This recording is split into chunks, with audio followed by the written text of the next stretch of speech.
And for the second time this week, we are live. It's Empire State of Baseball on this Wednesday, December the 7th, 2022. Episode number 34. We're airing exclusively on Twitch. And as always, powered by StreamYard. Gentlemen, minus Corey. No Corey tonight. We're here tonight for a very special edition of the off-season series here in Empire State of Baseball. We did forewarn you guys on Monday that there was a possibility we'd be back to cover where Aaron Judge goes. I think no matter where he was going to end up signing. And boy, were we on the roller coaster of emotions as Yankee fans for the last 24 hours. We were leaving work last night, Thomas and Joe, and getting a text, getting a message on our Twitters from John Heyman saying that Arson Judge is headed to the San Francisco Giants. And we had to question the reality of this. Who is Arson Judge? Why does not John Heyman have any spell check on his phone? And did Aaron Judge just go to the Giants for a boatload of money? Up until that point, the 9-year $360 was the biggest offer.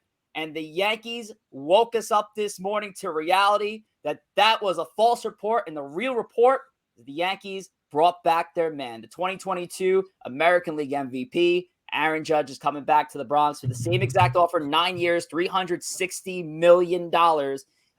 Even beat out the Padres, who outbid the Yankees, which got revealed earlier today, a $400 million offer with 10 years to Aaron Judge. Thomas, let's start with you. Your initial reactions when we heard the bomb earlier today dropped, I believe, by John Morosi first on Twitter.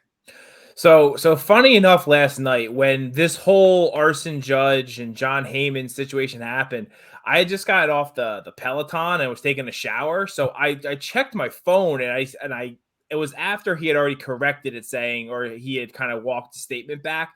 So I really missed having a heart attack because I just happened to not have my phone at that time.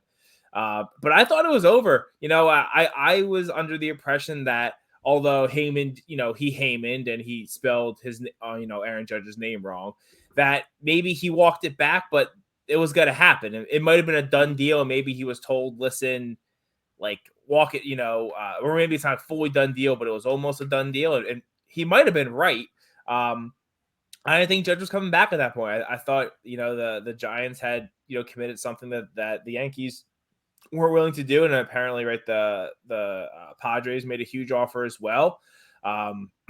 Watched a lot of the K show today, and then they went through the whole story of Hal's in Italy, and he's, probably on some mega yacht, and he had a call with Judge late last night. I guess it was probably early in the morning for him. It was like 8 a.m. in the morning, and laying down opening up the piggy bank and making it happen. And one, I don't want to hear any more of the Hal is cheap thing, because I thought that's always been stupid. He spends a bunch of money, but he made it happen. He made it happen. Excited, a kind of similar to what we talked about on Monday with Joe saying, listen, some of you kind of want these lifetime guys that you want to be a lifetime Yankee, where Joe and I think baseball fans would love to see Jacob deGrom stay a Met.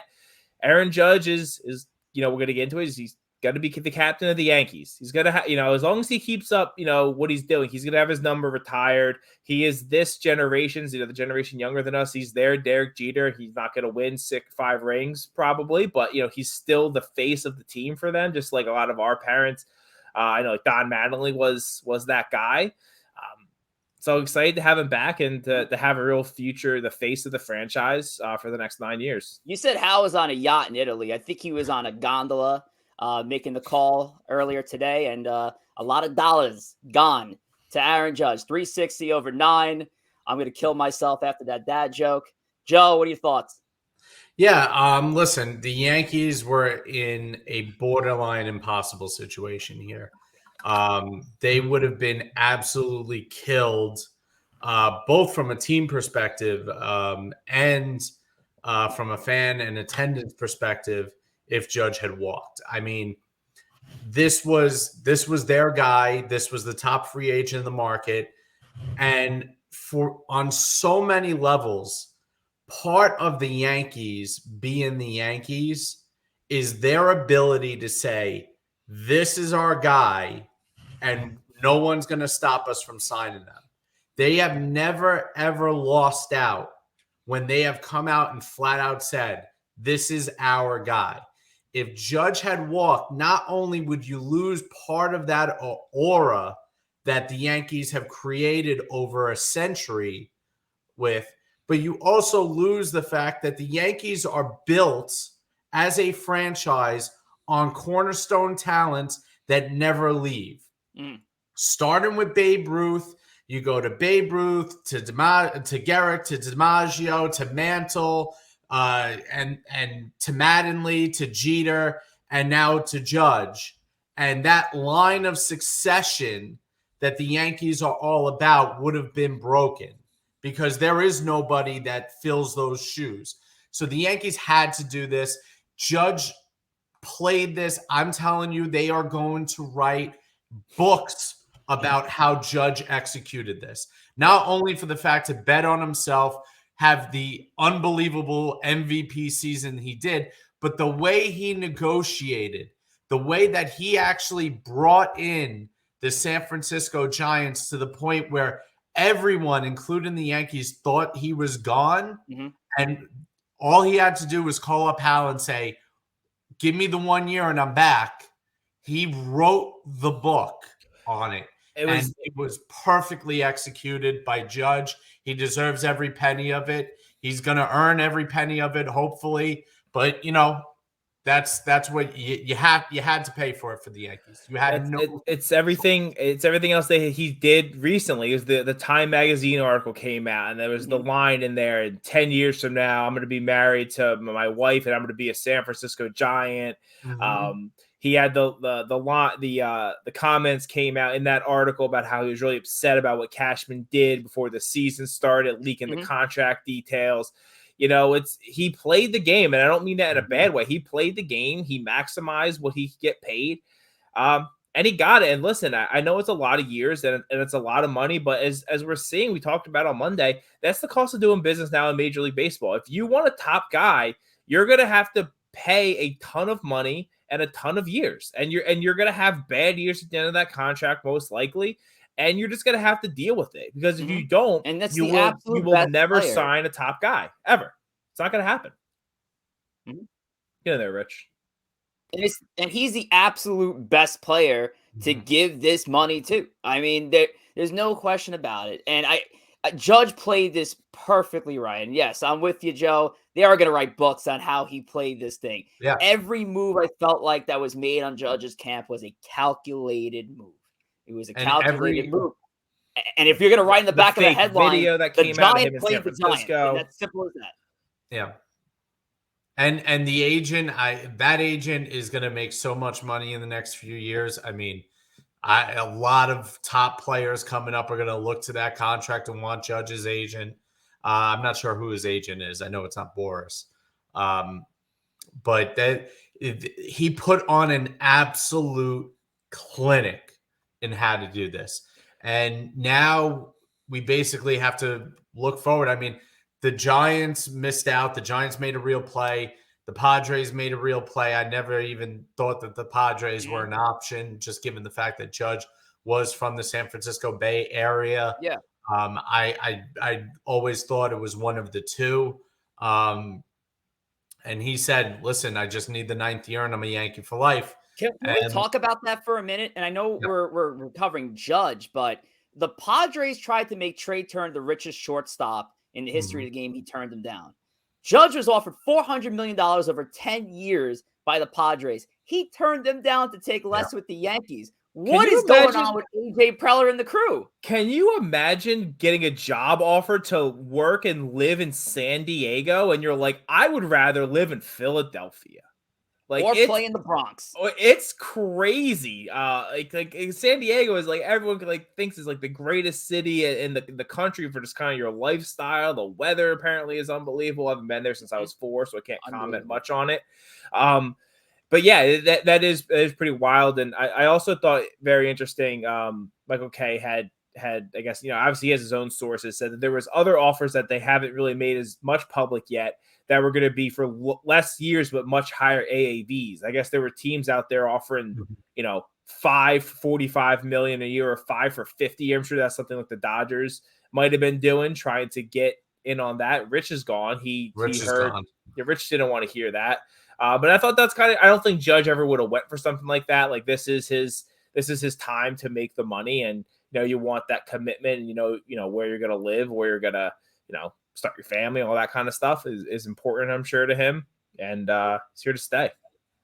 Yeah, and I think that, listen, I think a factor when you talk about California is the taxes is the worst state to do business. Trey Turner, if you put the two contracts side by side, Trey Turner would have actually taken home the same amount of money with Pennsylvania state income tax versus California. So that is a factor when we go to these things. There's a bit handicap, but I think part of the Turner thing in particular was Harper. Him and Harper were boys. They played together for several years. Rumor is that they're extremely close to each other. So I think that has a lot to do with it. Turner's an East Coast guy. I mean, I think we're finding out now that a lot of players, the allure of going home, if it's available and if it's open to them, is a huge, huge factor in what these players have decided now. I mean, it was a huge draw for Judge, and it almost was the end of the Yankees in terms of their process to get him. Lucky for them, he didn't follow that. We saw the same with DeGrom, that DeGrom is a simple guy who does not like New York. And I think in this day and age, the way things are, New York and California and LA, they are no longer the centers of the universe, where it's unlike you being here is unlike anything you've ever been to. And I don't think that's true anymore, because there are players that come from all over the country that don't know what New York is, and they don't care. I've always talked about, way back when Mass and Bumgarner trade talks were going on, and people were like, oh, the Yankees should go get him. They absolutely shouldn't. He is not a New York kind of guy. He would be miserable here. Same with Zach Greinke. Zach Greinke was not a New York guy. He should never have been an option for these teams. So I think a lot of that now is starting to become more common, especially in this digital age, where it doesn't really hurt your exposure not being in New York. Yes and no. I mean, I remember watching in the playoffs, seeing a lot of Francisco Lindor ads. I think there was like New Balance or something like that. I don't think Francisco Lindor gets national ads in Cleveland. I think he gets those ads because he's a Met. So I do think there is something to it. There is something to being in New York and making it there and being, whether again it's the Mets or the Yankees or people like in LA with the Dodgers. I do think that matters more for your legacy, especially if you can win. But no, there's also a lot of truth to with the digital, that you can be just as popular, right? If you look at like other sports, if Patrick Mahomes he plays in Kansas City, right. There's you don't need it as much as maybe you used to need it. Right, exactly. Real quick before we move on and talk more of the Yankees outlook now that Judge has been locked up. Just going to give a quick rundown of the ways to follow and subscribe to us on Twitch, YouTube, and all the above. First, with Twitch, make sure to download and subscribe to Empire State of Baseball. Twitch link is located in our bio. On Twitter at ESB Podcast, so make sure to follow us at ESB Podcast on Twitter. Empire State of Baseball is also on Instagram. Give us a follow at Empire State of Baseball. Give Joe a follow at JR Pugs, Tom a follow at T Wospil, and me at Rich J Rivera. And give some love to Corey, even though Corey's not here today, at G Gory on Twitter and YouTube as well. Make sure to like, share, and subscribe. YouTube, we got best of clips, full episodes. We're getting the Monday episode up tonight, and this episode will follow as well. So you have both episodes from a jam-packed week for Empire State of Baseball. First time we've ever done 2 episodes in 1 week. So that's all the great ways to follow, share, like, subscribe, what have you. Rich, Alrighty. you guys literally did 2 episodes last week. Monday. Yeah. Oh, we did. Yeah. Off-season agenda. There you go. I'm an idiot. Yeah, well, we I knew did that. 3 podcasts this week. I'm all fucked up and confused, man. Give me a break. Alrighty, so let's move on to the the second portion of this. So what's next for the Yankees? Judge is locked up, so you got to think. With all that money going to Judge, are the Yankees locked out of these big free agents? And the answer is no. The answer is no. And I did some math earlier today and looked at the money coming off the books between the relievers in Chapman and Britton and Chad Green, Benintendi, obviously, replacing Judge's 19 with his 40 million. Rizzo's, I believe, was 16 for 17. So with all that money, the Yankees do have roughly $20 million to still play with, which it might not be enough in terms of just AAV to try to lock up another player that can help you either in left field or in the rotation. But the Yankees could make another move. I don't think this signing today from Judge locks them out of free agency. I don't think so either. And you also have to consider the Yankees still can go above to go to another tax threshold. And listen, when you commit this much money to Judge, you want to, again, it's a 9-year deal, but you really are thinking the next 4-5 years are now the window with that contract and Cole being at his prime, where these are the times where you do need to spend. You have to go over, you have to get the pitching, you have to get the rest of the team filled out, because you don't want to just spend all this money and run back the same team. So I do think they're going to go out and add more pieces. I know Rodon has been rumored out there. I think he would be great to add to that rotation. Tyone signed with the Cubs. So he's gone. Rodon will be an upgrade over a Tyone in the rotation.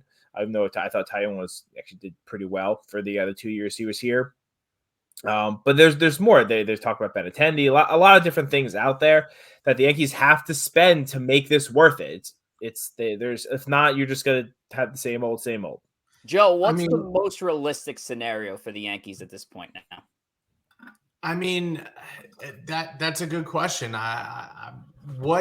What's the Yankees' game plan here? Because if you go in with minimal upgrades from here and don't do anything, you're probably still a worse team than you were last year. You don't get, to me, you don't get extra credit for signing your guy back. You have to improve from there. So if you're going to say that one of the shortstops is going to be improvement, fine, I'll give that to you. But it's not going to be that drastic of an improvement in year one. We still have a hole at third base. We still have question marks in left field and center field. You have a question mark behind the plate. Torres is overrated. DJ is not what he once was. And Rizzo and Stanton are a year older, so they're pretty much what they are at this point. You can't expect Stanton to hit 290 and club 60 home runs. So where's the improvement of this team going to be?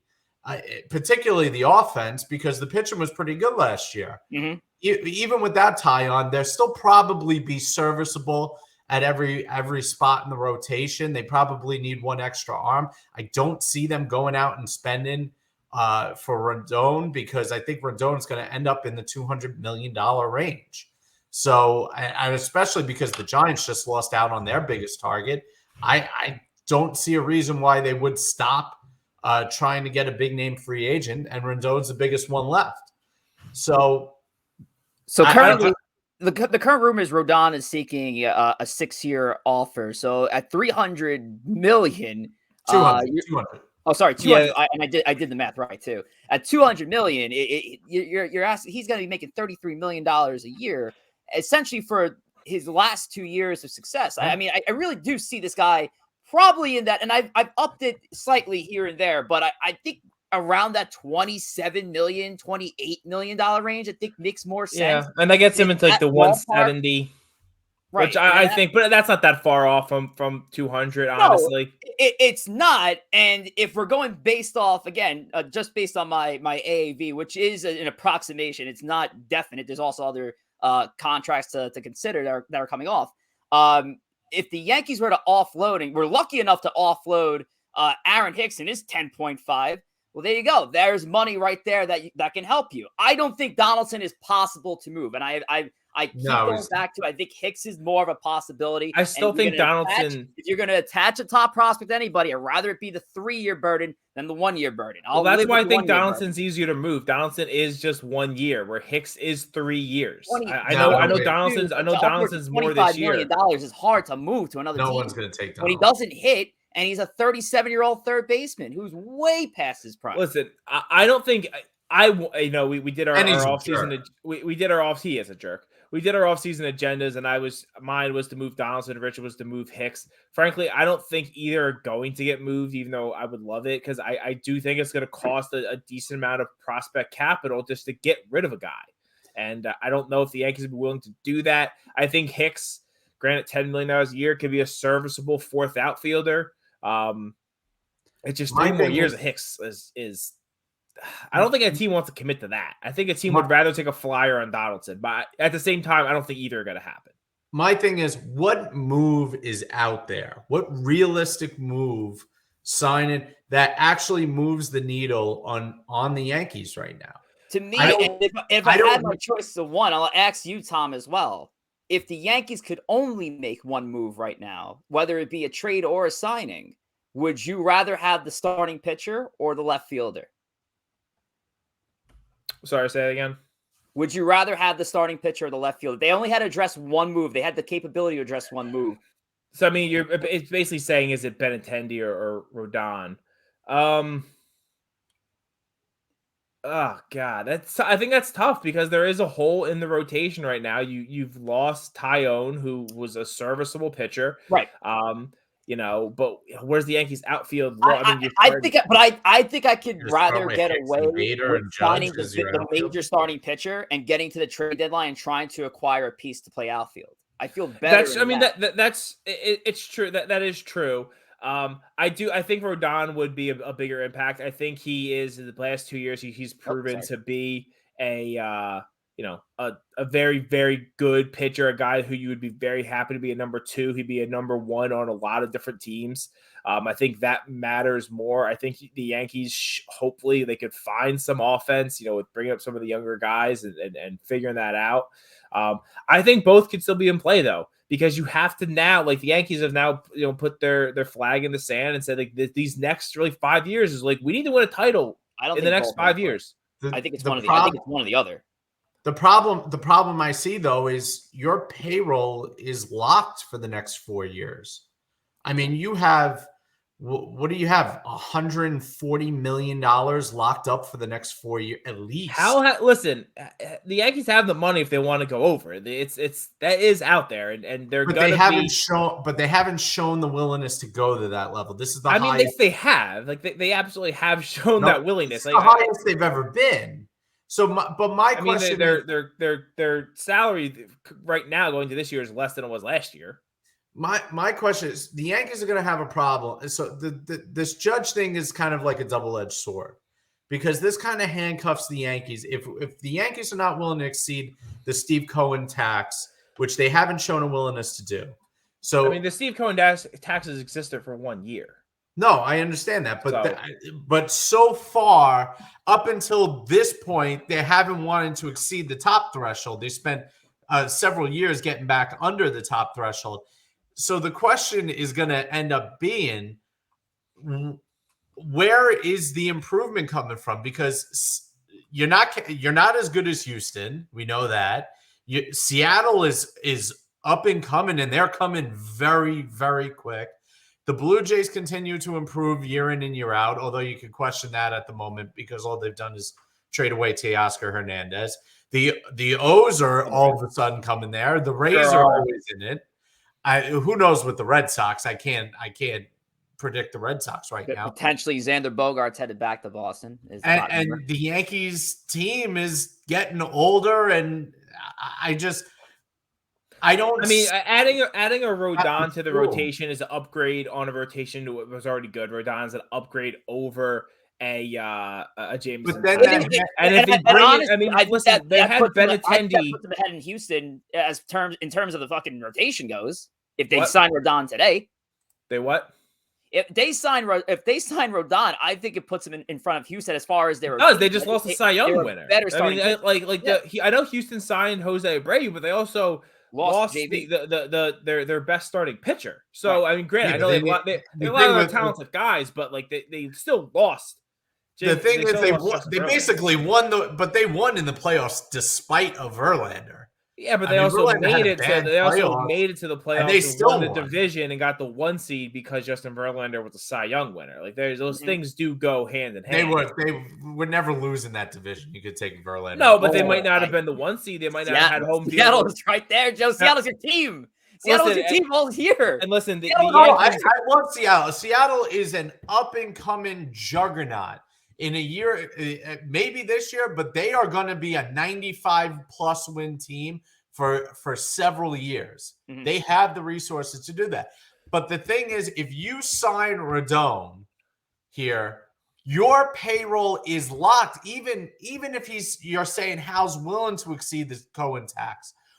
How much more room do you have to improve in future years? If Rodon doesn't get you over the hump, you have him, Cole, Stanton, Judge, DJ, all for the next 4 years. There's no room. There's none. I mean, listen. There's still more room. The Yankees are the most valuable baseball team in the league in the world. They have the money. They haven't shown that in several years. They haven't shown that in close to a decade, to be honest. That they're willing to be at that level of. I think giving Judge this money does show like, hey, we are now, I think, ready to do that again. Yes, they did reset under the luxury tax, but you have to maximize what you just did. And I do think it's possible that they can go out and sign a starting pitcher and a left fielder because they need to sign a left fielder. They can't go into next year with Aaron Hicks being a starting left fielder. Or they make a fuck the world trade to Pittsburgh for Brian Reynolds. They could do that too. But they have to. They have to make that is what's your who are you giving up? 3/5 of your top 5 because that's what Pittsburgh wants. Unfortunately, I still don't understand how. And here's the thing: I like Reynolds. I like Reynolds as an underappreciated player. I don't like Reynolds if I got to give up 3 of my top 5 prospects for him. One of them would probably be Jason Dominguez, and he's a non-factor if you acquire Reynolds because now you have 2/3 of your outfield locked up for the next 5 years at the least. I mean, obviously Bader will open up a hole when he's off the books after the end of next year. But I would think Jason Dominguez would easily go in that deal for Reynolds. And it's gonna cost an arm and a leg to get him. And that's the market that Reynolds has set, despite him going out in public and saying that he's requested the trade.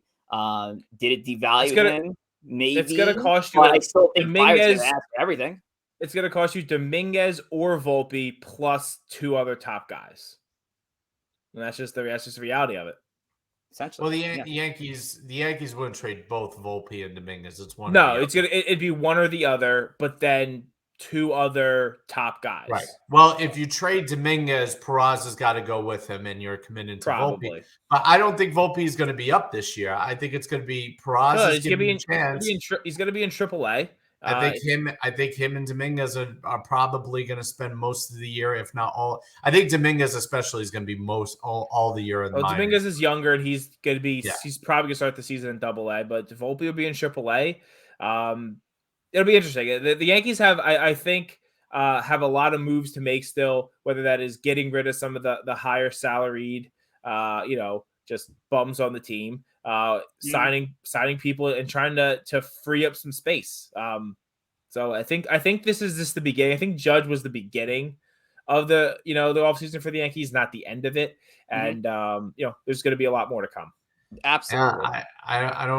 I don't see them going on a spending spree. I don't see them going to the $300 million mark, which I think they need to do to make this team a World Series threat, because I just don't think they are right now. I don't think Benintendi is going to make the difference. I think you have too many inconsistent bats. Listen, we saw it last year for about a 2-month span when they are hot and these older players are hidden and working off each other, we saw what they are, which is a glimpse of all these players in their prime. Mm-hmm. But we know Rizzo's limitations. We know Donaldson's limitations, certainly. And we know every time that Stanton has an IL stint, he disappears for the following month. And it's Judge and that's it. And they got to find a way to get Judge help. And I just don't see where you're going to get it from. Right. They're going to have to manufacture ways to be creative and signing Judge to this deal, I think puts heavy emphasis that they need to be more reliant on these younger guys coming through the system. You cannot Clint Frazier and Miguel Andujar these guys to death. You need to ride with some of these players because these are your guys that it cost the least and probably bring you the most value at the end of the day. Yeah, those guys need to be, Peraza's going to be the starting shortstop for the team. Cabrera will be up. Volpe should be knocking on the door, or they need to be traded. Why they still have a ton of value. The Yankees just lit. So many other guys just rot on the vine, and it ended up being a massive waste.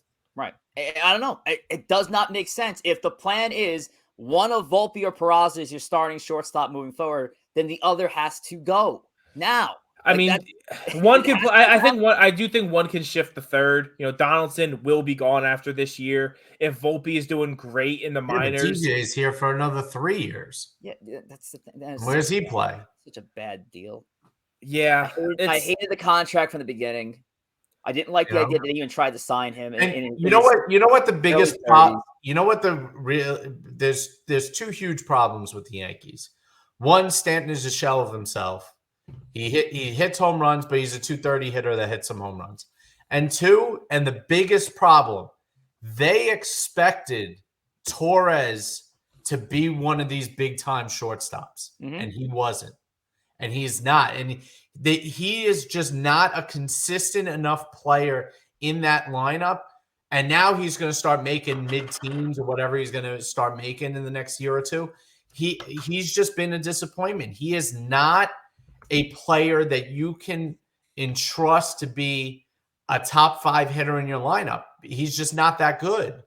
He hits a couple home runs. He beats the living crap out of terrible teams, and he does nothing again in big moments. And I don't think that's. I would say that's not true. In the playoffs, when a few years ago, when the running joke with the Yankees was he's only 21, he was really good. Gleyber Torres is a good player. He may not be. Need him to be more than a good player. They need him to be a great player. That's what they were banking on. But I think he's one of the guys that I did in my without thinking it's Torres. The metrics for a second baseman, he had over 20 home runs at a 250 plus batting average. He's got a 310 on base percentage. I know there's so much pressure on the guy because of the how highly he was, how he was positioned in number. He shouldn't be hitting third. No, he's a part of the order. That's what he's supposed to be. That's where he's supposed to be. I'll defend Gleyber Torres here on this one. But again, I really do. I think his value has diminished. I don't think teams are out here you need to package Torres in a deal. He's lost that kind of value. I understand that. So why are the Yankees going to trade him? Just leave him there. Just leave him there. There's a good chance that they will because I know there's still a lot of reports. He's at $20 million for the production that he does provide. He is worth it. He is. I'm sorry. He is. He was a 114 OPS plus last year. He's an above average hitter. He played good defense at second base. DJ LeMahieu, who knows what he's going to be.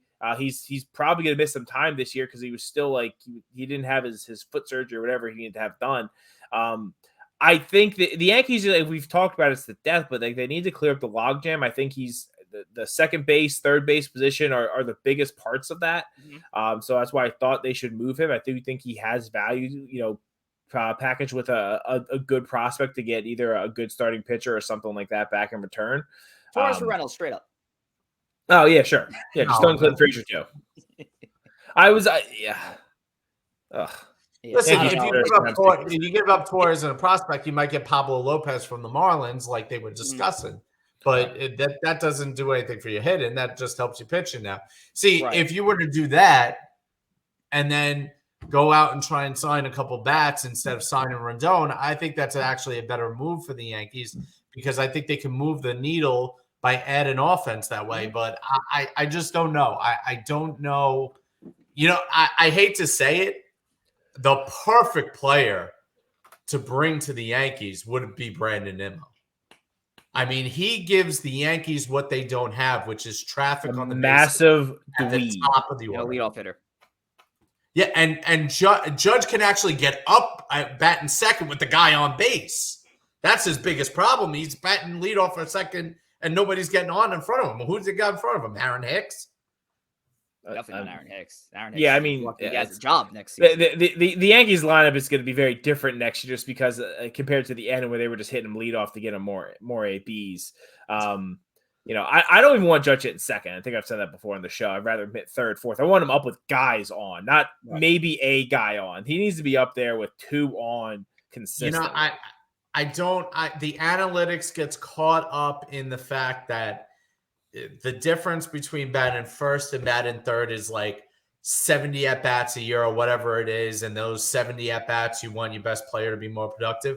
But the fact of the matter is, if you have a higher percentage chance of getting up with guys on base batting third than you do batting first, the answer is yes, because you have only 1 out of every 4 at-bats you're giving up with nobody on. I never liked it. Yeah, I mean, ideally, the Yankees, if they had a healthy DJ LeMahieu and they brought in like a Benintendi, 2 guys that get on base, you get them on base in front of Judge. He's gonna hit with 2 guys on, at least once or twice a night, and he's gonna have a chance to hit homers, hit doubles, drive those runners in.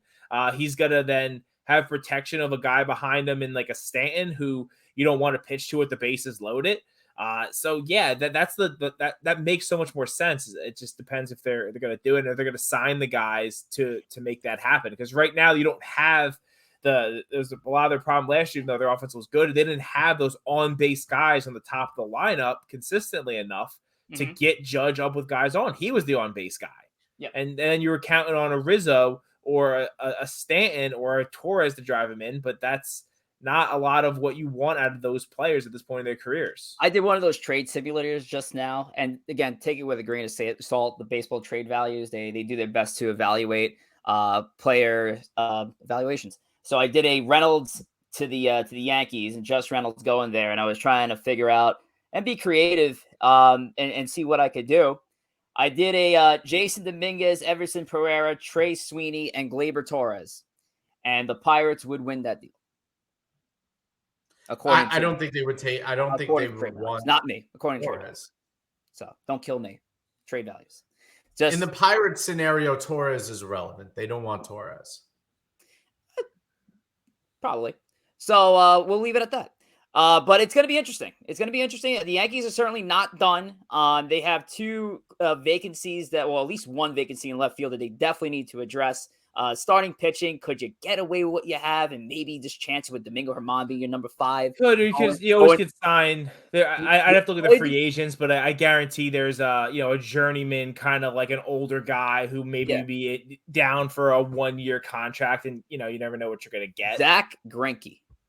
We know he's not gonna, it's not gonna be him. No, it's not gonna be him. He'll have an aneurysm on the mound. But yeah, I think that just about does it there. I know we went 40 minutes, and it's usually shorter than our normal shows, but we were really only going to talk about Judge today. But of course, you can check out our last episode back on Monday, where we covered a lot of the MLB winter meetings and the contemporary era committee on YouTube, as I mentioned before, upcoming for us. And this will be our next episode. I do not foresee us doing another one of these. I just don't think there's a big enough move where we'll get right back on here again. If so, then so be it. I just don't think there will be. Verlander's in, Judge is in. I don't know if it gets bigger than that. So National Baseball Hall of Fame special will be on January 23rd. That's now episode 35.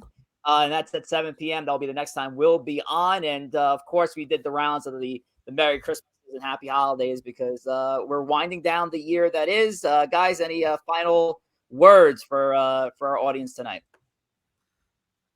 No, just everybody have a happy new year.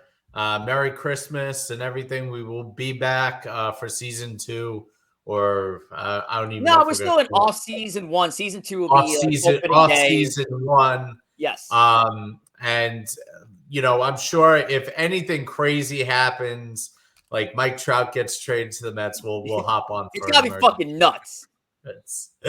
But nuts. other than that, just everybody have a happy, healthy, and safe holiday season. Tom, I don't even want to get on this if Reynolds gets traded to the Yankees, to be honest. Like, I don't think it's worth it, but at least a conversation.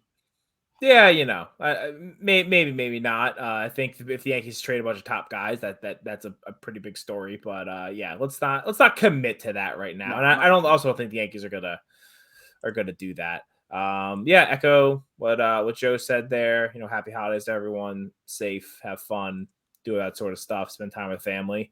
Mm-hmm. And we'll be back to talk about the Hall of Fame in January, and start getting ready, doing some mock lineups, all that kind of fun stuff for the New York teams as we get ready for the 2023 MLB season. Looking forward to all that and then some in 2023 and beyond.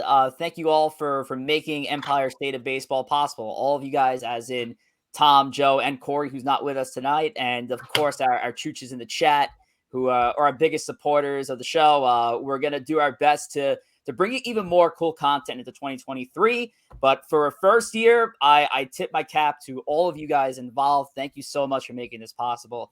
And we'll see you next year. So Merry Christmas, Happy Holidays, Happy New Year, and take care.